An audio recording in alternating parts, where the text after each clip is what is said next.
Olá, meus amigos, minhas amigas, uma boa noite para todos.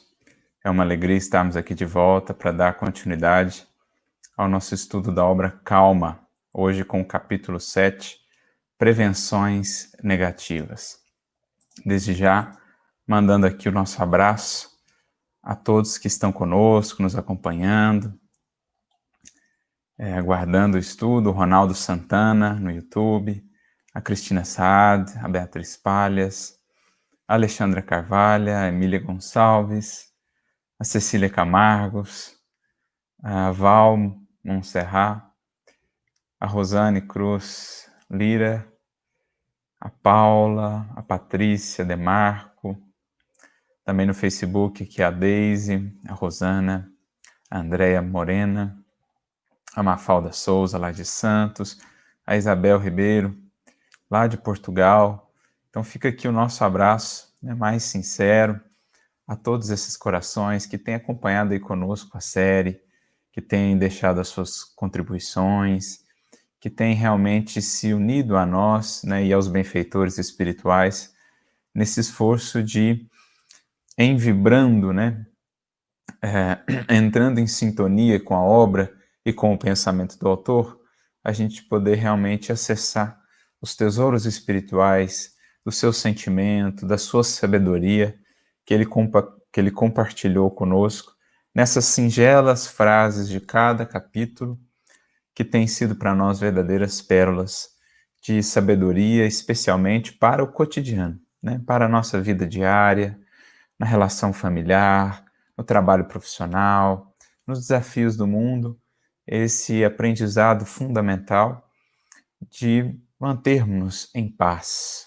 mantermos-nos em calmos, para melhor proceder. Lembrando que esse foi o grande abrigo que Jesus deixou aos seus discípulos e aos seus seguidores, como comentávamos, inclusive na palestra que fizemos ontem, Vozes do Espírito, em que o Espírito que nos traz a mensagem dirá que o nosso grande abrigo é justamente esse abrigo da paz do Cristo, quando ele nos diz: a minha paz vos deixo, a minha paz vos dou, mas não vou-la dou como o mundo a dá. Então é dessa paz do Cristo que muito longe está de ser a inércia, a inação, a ausência de desafios, ou a completa facilidade exterior, um caminho só de rosas, sem espinhos.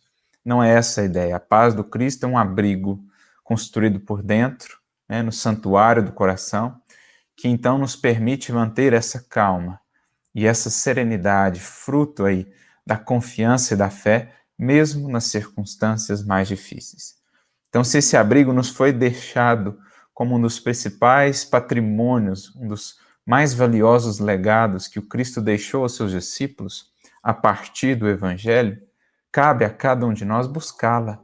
Cabe a cada um de nós criar, construir esse abrigo, porque todo o material necessário nós já o temos naquilo que Jesus nos trouxe, naquilo que o Espiritismo nos trouxe, amplificando as lições de Jesus, explicando-nas de maneira mais profunda ainda. Cabe a nós construir essa calma e essa serenidade. Como nós vimos alguns capítulos para trás, se não me engano, no último ou no penúltimo, quando Emmanuel nos diz que todos nós podemos começar a construção dessa cidadela interior da serenidade, da calma, da confiança. Então essa é a nossa proposta e a gente se alegra em ver corações que têm partilhado desse objetivo e que têm também se encantado com essas pérolas que nos são dadas pela doutrina espírita e pelo nosso querido benfeitor Emmanuel. Então, como nós dizíamos, hoje nós vamos estudar o capítulo 7, intitulado Prevenções Negativas. Já nos chama a atenção a palavrinha prevenções ou prevenção. O que é a prevenção?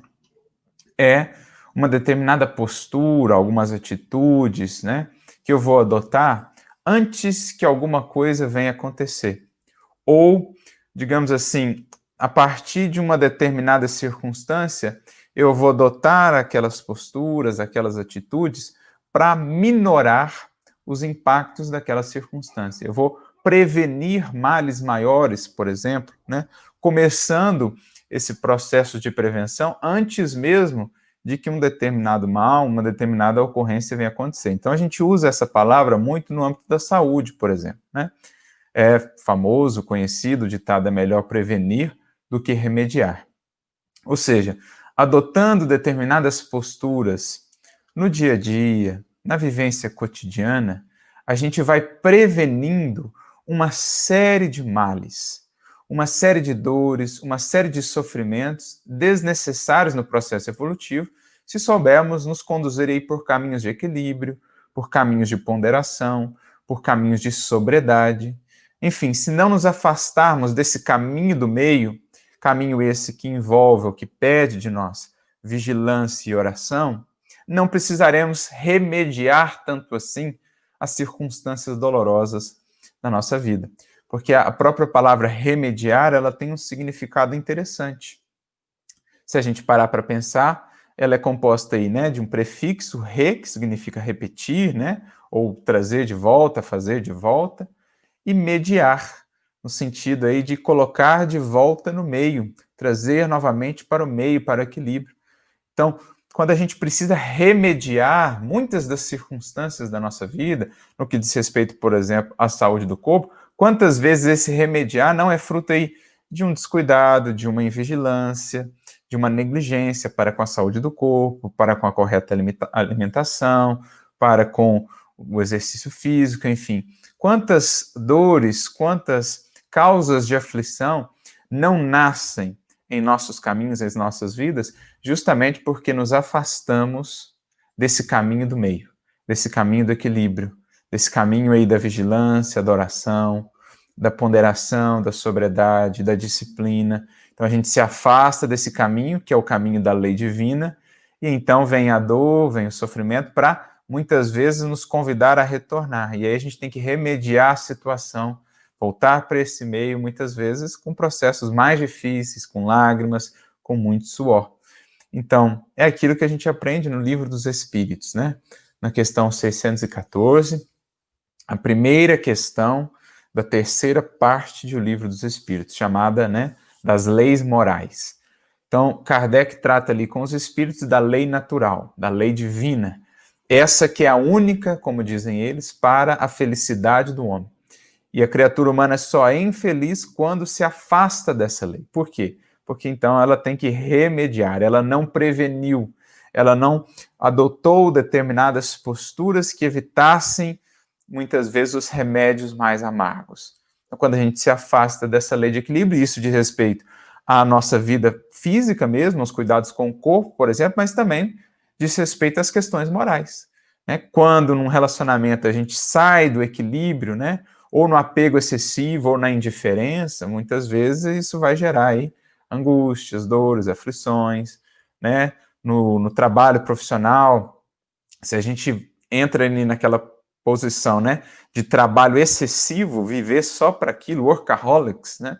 Tem até expressão em inglês, aquilo consome a saúde, aquilo vai muitas vezes minar aí as nossas resistências e tudo aquilo que está sendo amontoado em termos de valores materiais, muitas vezes vai ser gasto para remediar todos aqueles excessos, ou às vezes nem isso adianta, né? Por outro lado, também, se eu fujo do trabalho e caio na paralisia, também a situação é lamentável. Então, o caminho do meio, né? Sempre o equilíbrio em tudo na vida, já nos dizia Aristóteles, lá na filosofia grega clássica, lá atrás, né? Que o caminho da virtude é o caminho do meio. Então, a prevenção, ela é essa preparação prévia, é uma postura adotada anteriormente, né, visando geralmente algo proveitoso, visando a nossa saúde, visando o nosso equilíbrio, a nossa harmonia, que é adotada, então, ao longo da vida, no cotidiano, para evitar essas situações mais difíceis que vão demandar aí esses remédios, muitas vezes, mais amargos. Ou ela é adotada também, essa prevenção, quando algo aconteceu, quando alguma circunstância foi ali disparada, né, algum acontecimento, e a gente adota aí posturas preventivas para evitar males maiores. Então, por exemplo, você descobre aí um início de uma determinada enfermidade, mas o médico te diz, olha, Se ela avançar, aí realmente é algo mais grave. Mas, se você ajustar a alimentação, começar a fazer um exercício físico, dá para controlar, dá para mantê-la sob controle, não vai precisar de uma cirurgia, não vai precisar de um medicamento mais grave. Então, uma prevenção que você adota depois de já ter descoberto alguma coisa, mas que visa justamente impedir que aquela coisa ganhe proporções maiores e mais graves, né? Assim também nas nossas experiências morais, nas nossas experiências espirituais, vida fora, nos relacionamentos, na nossa maneira de proceder, né? Às vezes a gente tem um pequeno deslize ali, mas adota uma postura mais adequada que evita que aquilo se amplifique, né? Que evita que aquilo tome dimensões muito grandes, a gente vai logo reparando, vai remediando, prevenindo, né? Para que aquilo não se torne maior. Então, lembrando Jesus, né? Um pouco de fermento leveda a massa toda. Então, se eu tenho a prevenção aí de, em vendo um pouquinho de fermento surgir em mim, já logo trabalhar aquilo, o fermento do ódio, o fermento da mágoa, aquilo não cresce. Então, a postura preventiva, né? Para não deixar que essa mágoa depois, por exemplo, cristalize no coração e vire uma enfermidade psíquica, né? E muitas vezes até somatize. Como o bom lavrador, né? O bom jardineiro que, vendo a plantinha ali, a erva daninha pequenina, ainda vai logo e retira, né, prevenindo para que aquilo não se alastre e depois se torne muito mais complicado de remover aquilo no jardim. Então, essa é a ideia. Mas ele acrescenta a prevenções uma palavra que geralmente não está associada à prevenção, porque geralmente a gente pensa prevenção no sentido positivo, visando algo de bom para nós, né? Algo de bom para nós e para aqueles que estão ao nosso redor. Geralmente o termo prevenir vai ter esse sentido de buscar algo aí que seja bom, que seja útil, que seja benéfico. Mas Emmanuel põe a palavrinha negativas, como ele dizer que às vezes a gente adota posturas e atitudes antes que determinadas circunstâncias de fato se agravem, se compliquem, né, se tornem ainda mais difíceis, a gente adota posturas que, ao invés de minorar o impacto daquilo, acaba por dificultar ainda mais a solução. Então, é uma espécie de prevenção negativa, né? Ao invés de encontrar caminhos para minorar aquele acontecimento, aquela circunstância, eu acabo entrando em caminhos que vão alimentar, que vão acelerar, que vão amplificar aquela circunstância. Então, eu começo a antever coisas que ainda nem aconteceram, mas por tanto projetar aquilo, por tanto me sintonizar com os piores desfechos para a circunstância, eu acabo favorecendo para que aquilo aconteça, né? Então, isso vai estar muito associado, por exemplo, né, a essas posturas assim de muita ansiedade, de desesperação, quando alguma coisa se deu, por não saber lidar com ela enquanto ela está ali contornável, a gente se desespera, a gente se torna muito ansioso, a gente age precipitadamente, a gente perde o prumo, foge da vigilância e da oração e começa a ter uma série de posturas, de atitudes que vão complicando ainda mais a nossa situação e muitas vezes a dos outros envolvidos. Então ele está dizendo para nós, existem também prevenções negativas. Existem também posturas que nós adotamos vida fora, que ao invés de impedir que coisas mais complicadas aconteçam, acabam alimentando aquilo, né? Algo que muitas vezes não aconteceria, porque eu adotei essa prevenção negativa, acaba por acontecer. Pelo tanto que eu acabei alimentando aquilo, pelo quanto eu acabei me precipitando em determinadas maneiras de proceder. Então ele começa assim: mantenhamos a ideia clara e positiva do bem, para que a prevenção negativa não nos perturbe. Então ele já traz aqui o primeiro antibiótico, digamos assim, para evitar essa infecção, né? Esse alastrar aí dessa prevenção negativa que muitas vezes redunda em males maiores. Primeiro antibiótico, primeiro medicamento essencial para que adotemos uma prevenção positiva, para que a nossa atitude não alimente o fermento pernicioso, pelo contrário, para que ela elimine essa influência do fermento pernicioso e se faça uma influência benéfica na circunstância ali desafiadora. Primeira coisa, mantermos a ideia clara e positiva do bem. Então é mantermos a casa mental arejada, abrir as janelas para deixar o ar, né, o hausto, o sopro divino que nos chega na forma da inspiração dos benfeitores, para manter ele bem vivo, bem presente na nossa casa mental, né? Renovando quaisquer ideias perniciosas que venhamos a acalentar, qualquer impulsos menos dignos, qualquer atitudes precipitadas. Se a gente mantém a nossa casa mental bem arejada, deixa esse sol adentrar, a gente está removendo aí uma série de fatores que poderiam levar ao adoecimento, à complicação, né? A gente pensa na nossa própria casa. Se eu deixo a minha casa só fechada, não deixo o ar se renovar, não deixo o sol adentrar, daqui a pouco essa casa está repleta de mofo, daqui a pouco não dá para ficar ali sem adoecer, sem ter um problema respiratório. Então, é preciso deixar também a nossa casa mental se arejar, se inundar de luz, porque isso mantém o nosso raciocínio claro, isso mantém o nosso raciocínio sereno, mais seguro, mais focado.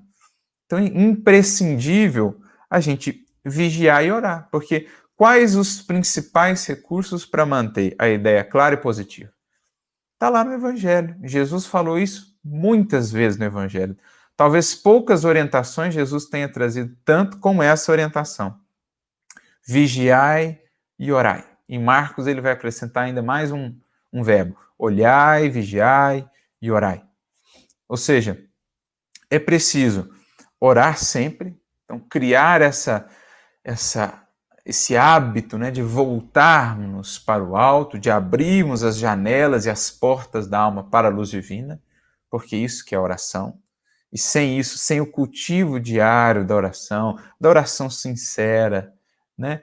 Não somente aquela oração formal, grande, aquela oração longa, extensa, não. Orar, na definição dos Espíritos, no Livro dos Espíritos, é aproximarmos de Deus, é pensarmos nele, é criarmos uma comunhão mais estreita com ele, é conversarmos com ele. Então, pelo simples fato de pensarmos nele com carinho, com humildade, com sinceridade, já estamos orando. Isso é clarear as ideias, né? Deixar a mente arejada. Então, ideia clara e positiva, por quê? Uma vez que a gente acende a luz, é lei da natureza, é lei universal. A sombra se afasta sempre diante da luz. E quanto maior a luz acesa, menor as parcelas de sombra que conseguem se manter num cômodo, por exemplo. Se eu estou num cômodo completamente fechado, cerrado, ele está ali todo apagado. Mas se eu acendo uma velinha, parte das sombras já somem, né? Já fogem despavoridas. Se eu acendo uma lâmpada, aí quase que todas as sombras já fogem. Se eu abro a janela para o sol, aí não há mais sombra. Então, quanto mais luz eu trago para dentro da alma, né, do pensamento, da mente, da casa mental, mais essas sombras se afastam e com mais clareza eu consigo ver. Com mais clareza eu consigo ver. É o que Jesus vai dizer no Sermão do Monte, né? Quando ele diz que os nossos olhos são a candeia aí da nossa alma, né? Então, se a gente conseguir... O que Jesus está fazendo ali, na verdade? Ele está fazendo uma associação. A maneira pela qual eu vejo a vida, ela está diretamente associada àquilo que eu tenho internamente em mim em termos de luz. Por isso que ele diz, né? Se os teus olhos forem bons, o teu corpo estará em luz. Porém, se os teus olhos forem maus, estarás em treva. Então, Jesus está fazendo uma associação ali. Quantidade de luz que eu tenho conservado, mantido por dentro e a maneira pela qual eu enxergo a vida. Se eu consigo sempre buscar os caminhos do bem, sempre ter esse olhar bom que ressalta os melhores aspectos, que ressalta as melhores potencialidades de cada pessoa, que vê o lado melhor de cada circunstância, então isso é resultado da luz que eu estou mantendo por dentro. Agora, se eu só vejo sombra, se eu só penso coisa ruim, se eu só estou numa visão pessimista, se eu não consigo enxergar nada de bom em nada, em ninguém, em nenhuma circunstância, o problema não estará no mundo todo, no universo inteiro, o problema estará no meu olhar, na minha maneira de olhar, na sombra que me toma, né, o mundo interior. E que, portanto, tolda, né, a minha visão, obscurece a minha visão, o meu entendimento das coisas. Por isso, essa é a primeira orientação fundamental. Vigia, ora, né? Ou seja, o que é vigiar? A gente falou do orar, o vigiar o quê? Estar atento, estar desperto. e a gente mantém essa condição desperta, vida fora, como? Pelo estudo, que nos desperta para outras realidades, para novos horizontes, né? Pelo processo de autoconhecimento, parar para refletir, para meditar sobre o que tenho feito, o que tenho sentido, quem eu tenho sido, o que tenho buscado, o trabalho no bem, né? Operar, manter as potências da alma em movimento, ativas, atuantes, ocupar a mente com algo nobre e útil, isso é a melhor maneira de não cairmos no sono da alma. Porque é na paralisia, na estagnação, né, no abatimento, no desânimo, na inércia, que muitas vezes caímos, então, na paralisia e no sono da alma. Dormimos em espírito. E aí, muitas vezes, as coisas se complicam. Então, vigilância e oração. E aí ele prossegue. Não mentalizes sofrimentos suscetíveis de surgir amanhã, porque talvez jamais aconteça. Ora, quantas vezes a gente não faz isso aqui? Lembrando que pensamento é vida, pensamento é criação. Basta lembrar do livro de Emmanuel, Pensamento e Vida.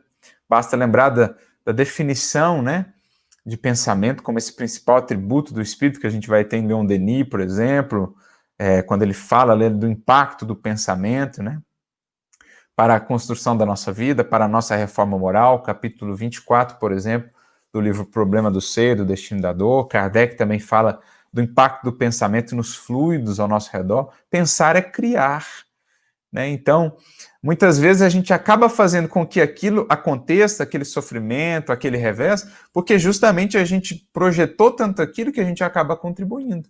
Mas quantas vezes a gente não sofre por antecipação, ou sofre de montão, digamos assim, por algo que não vê se realizar. Não, o outro vai fazer isso. Não, o outro está pensando isso de mim, e o outro nunca teve pensando isso de você. Não, o outro fez isso por causa daquilo, e ele nunca fez aquilo por causa daquilo outro que você estava pensando. Então a gente vai projetando isso no proceder dos outros, em circunstâncias, não, porque vai acontecer isso, isso, isso, eu já estou até vendo. A gente vai entrando numa espiral, a gente vai entrando num carrossel, né, de reflexões nesse sentido, a gente não consegue sair, a gente fica preso na teia dessas criações mentais infelizes que nós temos, que nós mantemos e que muitas vezes não aconteceriam de fato, algumas delas, mas pelo tanto que a gente pensou isso, a gente acaba muitas vezes induzindo circunstâncias a acontecerem, influenciando outras pessoas a procederem de determinada maneira que não estavam pensando em proceder. Basta ler lá no Pensamento e Vida, por exemplo, o capítulo 9, sugestão, que ele fala da sugestão mental, como que aquilo que nós pensamos, aquilo que são as nossas emoções e tudo mais, como aquilo influencia o outro, muitas vezes induz o outro. Então a gente tem que ter muito cuidado com essas mentalizações, né? Essas criações sem qualquer base, sem qualquer evidência. A cada dia, diria o mestre, basta a sua luta, basta o seu mal. Foquemos no nosso proceder. Foquemos no agora, naquilo que a vida nos traz, deixando ao futuro a sua mensagem, deixando ao futuro a sua revelação. Vivamos um dia de cada vez, diz o mestre, para não vivermos excessivamente nesse futuro que muitas vezes não vai acontecer como esperaríamos ou como estamos imaginando que vai acontecer, e aí vivemos nesse constante estado de ansiedade, né, de tensão psíquica constante, que abafa muitas vezes em nós os melhores ideais, as melhores realizações. É o que Jesus diz na parábola do semeador, quando ele fala que, né, aquele terceiro tipo de solos, o solo com espinheiros, aqueles espinhos abafavam a plantinha do evangelho. E ele diz que aqueles espinheiros representavam ali a ansiedade da vida material, ficar esperando, excessivamente preocupado se vai acontecer assim ou assado. Então são espinheiros que a gente cria, que a gente nutre no solo da alma e que muitas vezes abafam as melhores plantas do evangelho, né, da paciência, da bondade, porque é muito mais difícil ser paciente, ser compreensivo, manter a confiança, a serenidade, quando você vive nesse constante estado de ansiedade ou de tensão psíquica, nessa expectativa do que vai acontecer, do que você acha que vai acontecer e que não necessariamente vai acontecer. Então, a cada dia, diz o mestre, vivamos a cada dia, sem projetar, né, essas expectativas excessivas. Claro que nós fazemos planos, nós temos sonhos, nós temos metas, Mas é preciso estarmos sempre vivendo no presente, operando a realidade do hoje, para que o amanhã de fato venha se construir nos seus aspectos nobres, sem nos prendermos em mentalizações de possíveis dores, de possíveis equívocos, de possíveis reveses, que muitas vezes não virão a acontecer. Doença em casa ou em ti mesmo, e agora ele começa uma série de exemplos, né, do que são essas prevenções negativas que por vezes nós temos. Então, doença em casa ou em ti mesmo, então descobriu uma enfermidade em você ou alguém querido, calma agora, né? Adota aí a prevenção positiva para impedir que essa circunstância se torne ainda mais complicada para você e para sua família. Então, por isso ele diz: aflição não substituirá providência ou medicação que exigem serenidade para o êxito devido. Então, você entrar no estado de desesperação, de aflição, pelo contrário, ao invés de auxiliar, vai muitas vezes impedir de tomar as devidas providências e vai agravar o equilíbrio, né, orgânico, o equilíbrio do próprio cosmo orgânico, como também perispiritual, o seu equilíbrio mental, né? A mente muitas vezes vai entrar em desalinho, em perturbação, as emoções, e isso vai impactar no próprio organismo físico. Mais uma vez, relembrando o livro Pensamento e Vida. Temos lá o capítulo 15, em que Emmanuel trata da saúde, o capítulo 28, se eu não me engano, em que ele trata da enfermidade. E a gente vai ver ali o impacto do pensamento no que diz respeito ao agravamento ou à melhoria de um determinado processo enfermiço, de uma enfermidade, de uma doença. Né? O quanto o pensamento desalinhado, desestruturado, a emoção perturbada, acaba impactando nas engrenagens, digamos assim, né, do nosso organismo físico, dessa máquina divina que nos é dada, tornando muito mais difícil, por exemplo, o próprio processo de cura, o auxílio dos benfeitores espirituais, a medicação humana mesmo que a medicina terrena nos trará. Muitas vezes eu complico esse tratamento, eu dificulto esse auxílio do alto por conta de uma postura de aflição. Né? Isso no que diz respeito a uma enfermidade em mim mesmo, mas também no que diz respeito a uma enfermidade de um ente querido, de uma pessoa. Às vezes pela excessiva aflição, pela desesperação, eu prejudico até mesmo, por exemplo, a sintonia do médico, né? Porque às vezes eu projeto tanta coisa ali no médico, eu prejudico a sua sintonia com os benfeitores espirituais que o vão orientar, eu prejudico, dificulto a atuação dos benfeitores espirituais no auxílio àquele ente querido, né? Eu crio uma psicosfera mais complicada, lembrando lá a Gênese, capítulo 14, quando Kardec trata dos fluidos e o impacto do pensamento nos fluidos que nos envolvem. Então é muito importante a gente buscar, mais uma vez, na prece, na confiança na providência divina, que não nos permite passar por nada que não seja para nós educativo, transformador, renovador, até mesmo por uma desencarnação, né? Sabemos que é um processo muitas vezes desafiador, doloroso, ver um ente querido partir, ou ter de facear aí a nossa própria desencarnação, mas confiemos na realidade maior da vida, nesse amor que nos rege os destinos. A vida é gloriosa, a vida é imortal, somos espíritos em jornada. Busquemos esses pilares que o Espiritismo nos traz para estabelecermos aí um clima, né, de confiança, de segurança, de serenidade, o mínimo possível, para colaborar com as nossas células, né, com o nosso sistema imunológico aí, com o nosso próprio corpo no processo de cura, né, de trabalho interior aí para superar essa enfermidade ou para colaborar também com o nosso ente querido e colaborar com a espiritualidade que nos quer auxiliar. A gente vê, através das obras de André Luiz, por exemplo, quanto a espiritualidade não auxilia a nós encarnados. A gente vê todo momento, nas obras de André Luiz, as visitas dos benfeitores aos lares, como eles aplicam passes, como eles auxiliam e tal. Se a gente está ali cerrado, né, a gente cria uma casca de angústia, de aflição, de desespero, de revolta, de medo. A gente cria uma casca, como se a gente fosse um isolante ali. E aí a energia, né, a corrente divina que verte deles em nosso auxílio não consegue nos alcançar. né? A gente não atua ali como a mulher hemorroísta, que buscou Cristo em clima de confiança e de fé e permitiu, então, que os fluidos benéficos do Cristo a alcançassem curando-na. Por quê? Porque ela foi com aquela postura de fé, de entrega, de confiança no Mestre. Então, assim deve ser para conosco, né? Também. Para a gente não adotar uma prevenção negativa, adotar, ao contrário, uma prevenção positiva. Provações de familiares e amigos. Então, uma pessoa querida, um amigo, um familiar está passando por uma provação.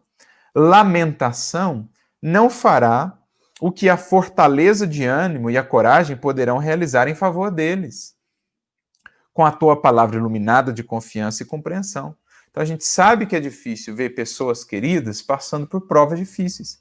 Mas se eu entro no desespero, na lamúria, na lamentação, né, no choro desesperado, ao invés de o alçar a um patamar de mais coragem, de mais fortaleza para passar pela prova, eu puxo para baixo. É como se nós, né, tá lá alguém passando ali um naufrágio, um indivíduo que é querido está ali naufragando, pedindo auxílio. A gente vai ajudar, pula lá também, começa a desesperar, começa a naufragar também, e daqui a pouco nós é que estamos puxando ele para baixo. Ao invés de lançar ali, né, a boia da esperança, da fé, da coragem, que pode tirá-lo daquele mar revolto, né, que pode acalmar aquelas tempestades e fazê-lo manter-se mais sereno para vencer aquela dificuldade, a gente muitas vezes pula lá no meio e daqui a pouco está afundando com outro também.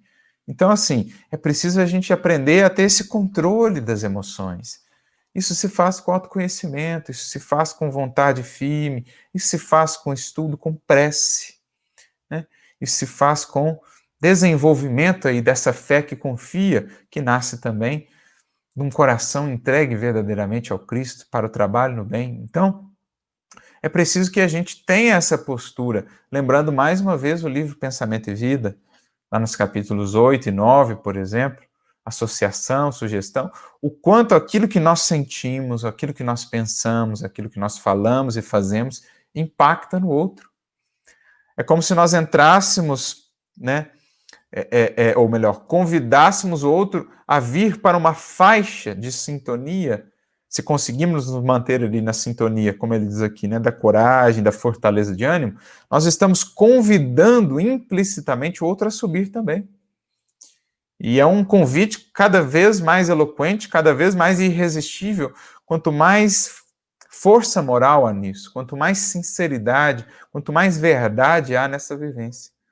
Então a gente logo vai percebendo que no transcurso da vida, a gente precisa andar sempre prevenido.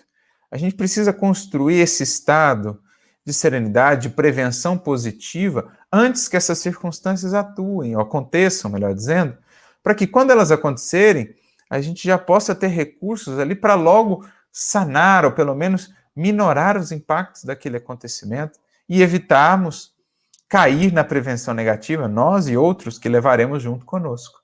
Então, diante da aprovação de um familiar, postura firme, fortaleza, confiança, né? Mão estendida, fé, para amparar esse alguém a seguir adiante, né? Ainda que, por vezes, as lágrimas nos visitem nos momentos de oração, nos momentos de solilóquio com Deus, diante do irmão que está na prova, confiança, serenidade, né?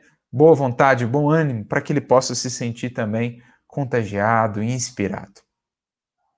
Parentes difíceis, queixas e reproches não tomarão o lugar da bondade e da aceitação com que se te fará possível auxiliá-los e melhorar-lhes a vida. Então, temos aí parentes, pessoas do círculo mais estreito que são difíceis, cuja convivência não é tão fácil assim, não é tão simples.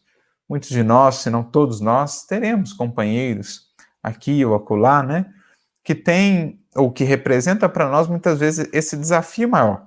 Agora, se eu entrar por esse caminho da queixa e dos reproches, eu não vou conseguir ver, de fato, nada de bom nele, cada vez vou descendo, né, para uma visão mais turvada, mais sombria, que só consegue enxergar aquilo que está dentro de nós. Se eu me associo à sombra, se eu apenas busco destacar o que é sombrio, o que é imperfeição, o que é falho, o que é equívoco moral, eu estou fazendo com isso o quê?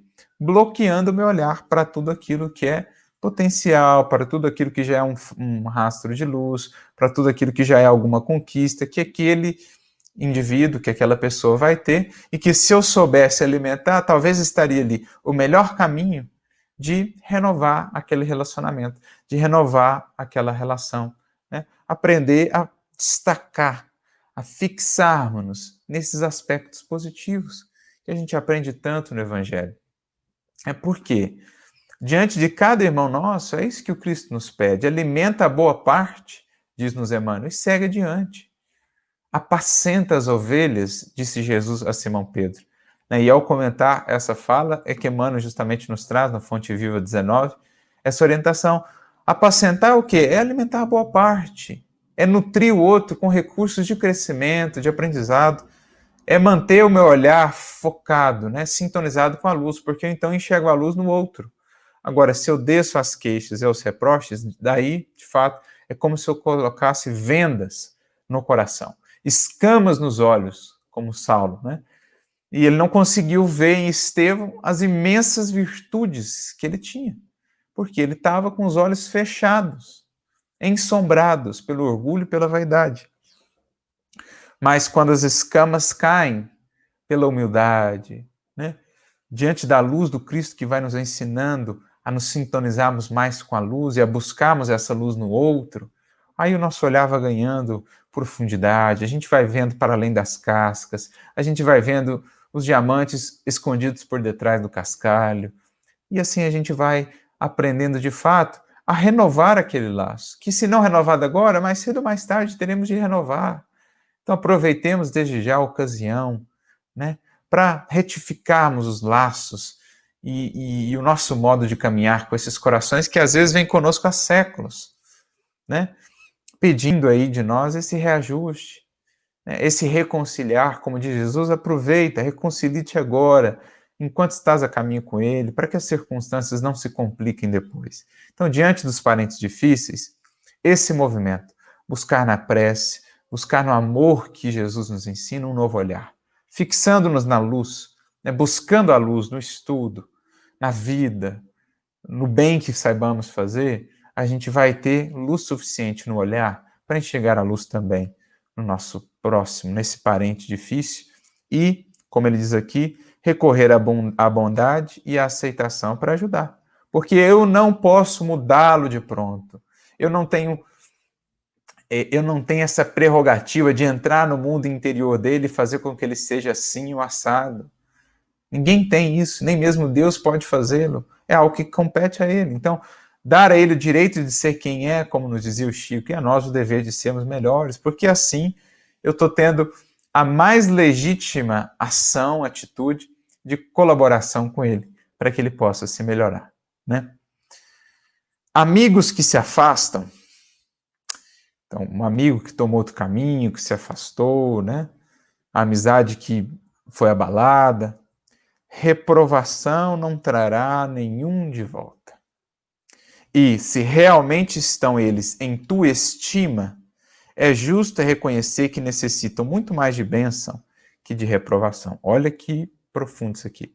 Então, aquele amigo, eu amo mesmo aquele amigo, eu me amava a mim mesmo naquele amigo. Isso é importantíssimo a gente pensar, hein? A quem eu amava de fato, né? Tem uma mensagem do Emmanuel no livro Fonte Viva, capítulo 101, chamada A Cortina do Eu, em que Emmanuel vai dizer assim, que geralmente nas pessoas queridas, não amamos elas mesmas ainda, amamos muito mais nós nelas, porque a partir do momento em que passam a seguir caminhos diferentes dos que desejaríamos, dos que gostaríamos para elas, adotar posturas diferentes daquelas que temos adotadas, visões de mundo diferentes, a nossa afeição se abala, a nossa afeição, ela ali se fere, ela é arranhada. Por quê?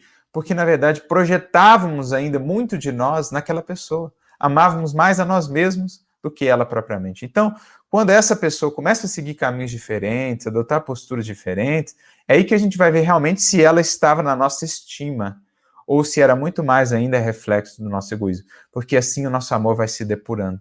É assim que a gente vai vendo realmente o quanto a gente ama alguém, quando a gente está disposto a renunciar a esse alguém, no sentido de renunciar a tê-lo caminhando a par e passo conosco, renunciar a fazer dele um espelho de nós mesmos, renunciar às expectativas de que ele pense igual a nós.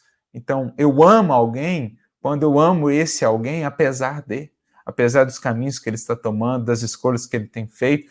Esse é o amor depurado que o Cristo vai nos ensinando a ter, que a gente vai rasgando, enfim, a cortina do eu, como disse lá Emmanuel, e aprendendo a estimar o outro de fato, naquilo que ele é, né? Respeitando as suas escolhas, amparando-o sempre com a nossa bênção, com a nossa oração, né? Se ele cai, se ele tropeça, auxiliando na medida das nossas possibilidades, seja orando, seja estendendo a mão, mas respeitando o outro, porque o amor passa por aí, por esse respeito, por dar ao outro o direito de ser um ser autônomo, aquilo que ele é também espírito em jornada. O amor, nesse sentido, liberta, não escraviza ao nosso modo de ser, ao nosso modo de pensar. Então, muitas vezes, essas experiências vêm aí depurar o nosso amor, para que saibamos amar sem termos que nos ver refletidos no outro, porque aí realmente o nosso amor está alcançando o amor do Cristo, o amor incondicional. O amai-vos uns aos outros como eu vos amei. Então, o próprio Emmanuel vai dizer, né, que a fórmula que Jesus nos apresenta é ainda maior do que o amar ao próximo como a ti mesmo, porque é amai-vos uns aos outros como eu vos amei. E tem até um videozinho do Chico que ele fala disso, ou seja, é um amor que aí é pura doação, né? Já não há nenhuma expectativa de retorno ou de comparação conosco mesmos, né? Acidentes reclamando socorro, então um acidente, né? Qualquer tipo de acidente, um acidente de trânsito, um acidente no lar, enfim, alguma coisa inesperada, desespero não se te fará útil, mas o espírito de iniciativa e de apoio fraternal conseguirá o concurso providencial de tua presença. Então, calma. Diante do desespero, algo imprevisto, serenidade, para agir com proveito, para pensar antes de agir no impulso, na precipitação, o que muitas vezes complica ainda mais. Então, espírito de iniciativa, buscar fazer algo, né? Um acidente de trânsito, tem que buscar fazer algo, né? Você não pode omitir socorro.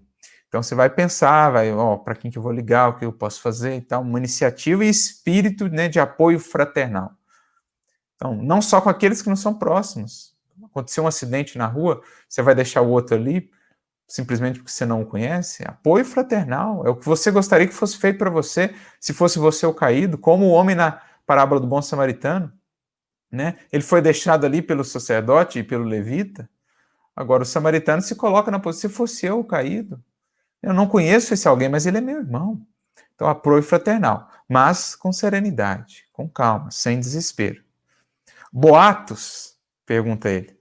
Usa o teu arquivo de silêncio. Agora, essa frase aqui é lapidar e importantíssima para os nossos tempos, amigos, em que tantos boatos percorrem a internet, tantas teorias da conspiração, tantas calúnias, tantas difamações, tantas fake news, que é um dos maiores problemas da nossa modernidade.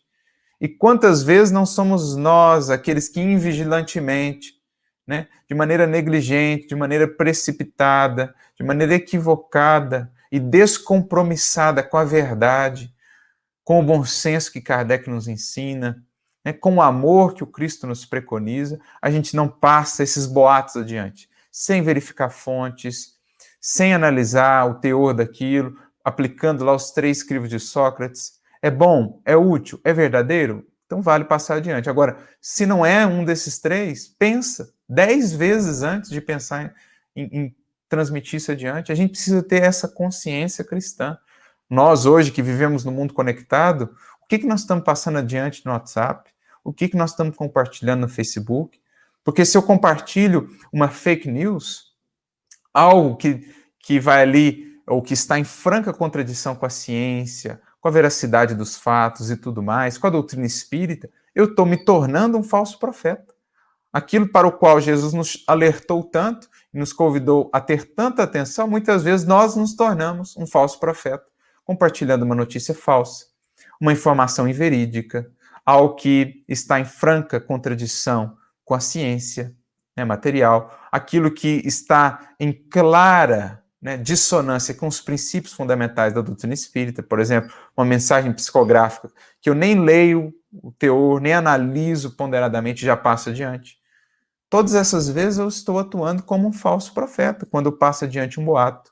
Né? Não é só porque eu tenho dificuldades com o outro, não gosto da posição do outro, do pensamento do outro, o outro é um desafeto. Isso não me dá o direito nenhum de compartilhar um boato, de compartilhar algo que o desabone. Ainda que o fato fosse verdadeiro, isso deve encontrar o arquivo do nosso silêncio, porque o mal não merece comentário em tempo algum.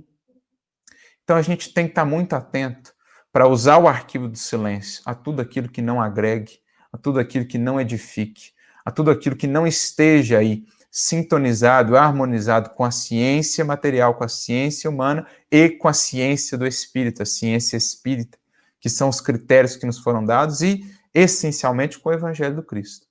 Se não alimenta o bem, se não exalta o amor, se não edifica, se não agrega, se não informa, se não ilumina efetivamente, não vale passar adiante. Usemos o arquivo do silêncio, para que não sejamos nós os falsos profetas, atuando em oposição à obra do Cristo de libertação de consciências no mundo. Então é preciso que a gente tenha muita atenção, porque esse é um cenário que a gente tem visto de maneira patente, e muitas vezes entre nós, espíritas, com a informação que temos do mundo espiritual, com toda a clareza que Kardec nos trouxe, o bom senso, a lógica, a lucidez, uma fé raciocinada, e a gente muitas vezes colaborando aí para a divulgação de boatos, de falsas informações, de inverdades científicas, né, de mensagens absolutamente apócrifas atribuídas a nomes importantes, a espíritos importantes do nosso movimento espírita.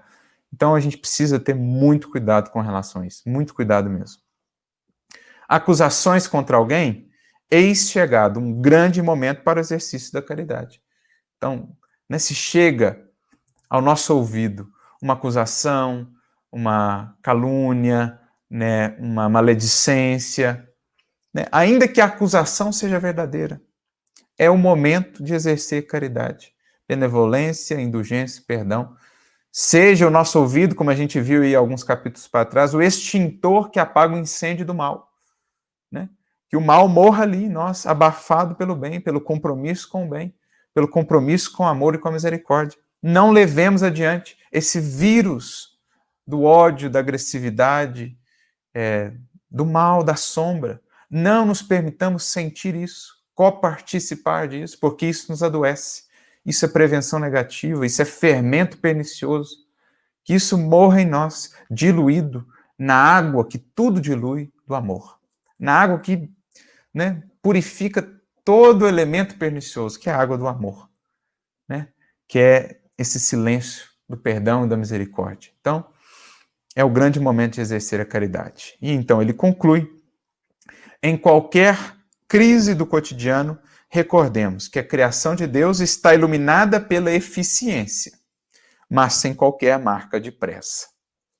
Como diz André Luiz, nós já vivemos milênios incontáveis e temos a eternidade pela nossa frente. Então não tem pressa, embora devamos ter aí consciência de que precisamos otimizar o nosso processo evolutivo, né? Para o nosso próprio bem, bem como para o bem dos seres que amamos. Né? Quanto mais nos mobilizamos para progredir, utilizando a vontade, menos curvas dolorosas na jornada ascensional a gente precisa experienciar. A gente busca o caminho reto com Cristo, o caminho da evolução consciente, mas sem pressa, sem ansiedade, né? Então, a criação de Deus, ela preza aí pela eficiência. O que é eficiência? É o melhor dos resultados com a otimização dos recursos. Então, é alcançar os resultados esperados, otimizando os recursos do tempo, os recursos utilizados. Então, a criação divina nos convida a isso, a utilização consciente do tempo que nos é dado na matéria, dos recursos que aqui recebemos para a nossa evolução. Isso é eficiência, é buscar o alvo e aproveitar ao máximo, da melhor maneira possível, o que nos é dado pela vida para progredir, mas sem pressa, né? Sem que isso se faça em nós ansiedade, desesperação. Então, evolução consciente, fazer o melhor, avançar o máximo que nos seja possível em cada encarnação, em cada dia, aproveitando melhor os recursos, mas com calma, com serenidade, sabendo esperar e esperançar, confiantes que temos a eternidade à nossa frente para viver, para aprender e para trabalhar. Essa é a reflexão que Emmanuel nos traz hoje. Em fazendo assim, em estando atentos para com isso, buscaremos sempre a prevenção positiva, aquela que impede, o crescimento, que impede a ampliação das dificuldades, é aquela que minora já no nascedouro os problemas e os impactos dos desafios que a vida nos propõe. Eis a reflexão. Agradecendo então pelos amigos que estiveram aqui conosco, acompanhando o estudo hoje. A Denise, o Mário Domingos, a Patrícia Demarco, colocando aqui para nós, o olhar amoroso e caridoso e oração que vem do coração é bálsamo, de fato é bálsamo, que serena as emoções, que clareia o raciocínio, que nos traz esse espírito de serenidade, de calma no agir, no olhar para com o outro, enfim, é uma bênção que deve ser buscada todos os dias e olha que alegria, que está sempre acessível. Como dizem os Espíritos, lá no Livro dos Espíritos, o recurso da prece é um recurso que nunca é negado quando é feita com sinceridade. Então, ela sempre recebe resposta quando feita com sinceridade. A Fernanda Labanca diz aqui, parentes difíceis nos convidam ao exercício da benevolência e da indulgência. Grave é quando os parentes difíceis somos nós. Então, é importante reflexão que a Fernanda Labanca nos trouxe, porque muitas vezes nos fixamos nos parentes difíceis que são os outros, sem ver que muitas vezes nós somos aquela peça mais complicada, no quebra-cabeça do lar. Então, a gente tem que ter essa atenção também, esse olhar de humildade para ver, olha, será que eu não estou sendo tão difícil quanto aquele outro que eu estou achando difícil? Ou até mais? Será que ele não está sendo tão difícil para comigo justamente porque eu estou sendo tão difícil para com ele? Então, é importante a reflexão da Fernanda,